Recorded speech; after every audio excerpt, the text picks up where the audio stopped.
Hey, it's Clay, and this will be a video chart on ticker symbol SM. We will take a look at the 30-minute time frame. If you're not sure what I mean by 30-minute, I do offer an explanation video at that link. Quite the eventful day in this one, not only from the price action point of view, but you look down there at the volume and well above average volume on the day. So a lot of eyeballs on this one going forward. And I will say, though, from a presentation standpoint, this is a relatively tricky chart to talk about because there's a lot of perspective that goes into it. What do I mean by that? Well, if you're some sort of day trader, flipper, scalper, whatever you want to call yourself, and you bought right there, maybe you bought right there and your plan was to buy and sell within 20 minutes, well then yeah, from that point of view, the chart looks really, really bad. Now, if you care about the big picture of things, I get it. There was a large pullback that occurred today.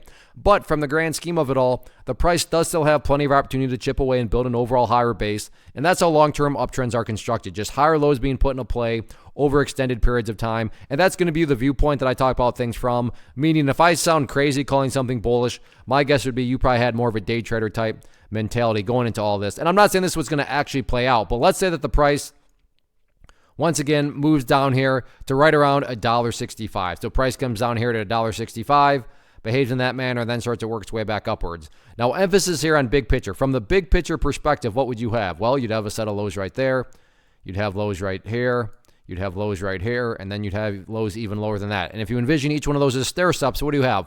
Well, from the big picture, you'd still very clearly have stair steps making progress in the upwards direction. And again, that's the name of the game. That's what a truly strong move is going to do over time. It's going to make progress forward. Again, I'm well aware if you're a day trader and you bought somewhere up around there, then yes, you don't care about these stair steps. But that's why I try to offer up a warning that I would be commenting from the bigger picture point of view. So sure, today the price pulled back, but stop and think about that word, today.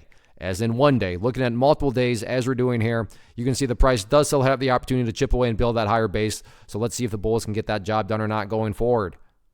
First off, thanks so much for watching the entire video. Real quick, before you go, I want to invite you to a live webinar, web class, training, workshop, online event, whatever you want to call it, but it will be me live revealing to you what I've discovered that has allowed me to transform myself from being an employee to being my own boss, including how I had only one losing day out of 73 days in total. I'm going to cover 3 keys that have helped me unlock profitable consistency within the markets. The first key is super weird, but in a productive type of way. The second key is super awesome because it quite literally is wired into our DNA as humans, making it very easy to use. But in a cruel way, this becomes a pitfall for many traders. I'll explain it all though, including how to avoid the pitfall that it creates for some. And yeah, the third key, when you hear it, sounds way too good to be true, but it's not, and I'll show you how it all works. Then at the end, I open it up for a question and answer session that is, again, totally live. Even if you can't make the live session, please still sign up as it will be recorded, and you can go back and watch the replay that I will send you. Click the image on the screen or click the link down in the description box so you can get the date and time and claim your spot, which I should note is limited due to the fact that this truly is a live event. If you have any questions, let me know. If not, I'll be seeing you soon.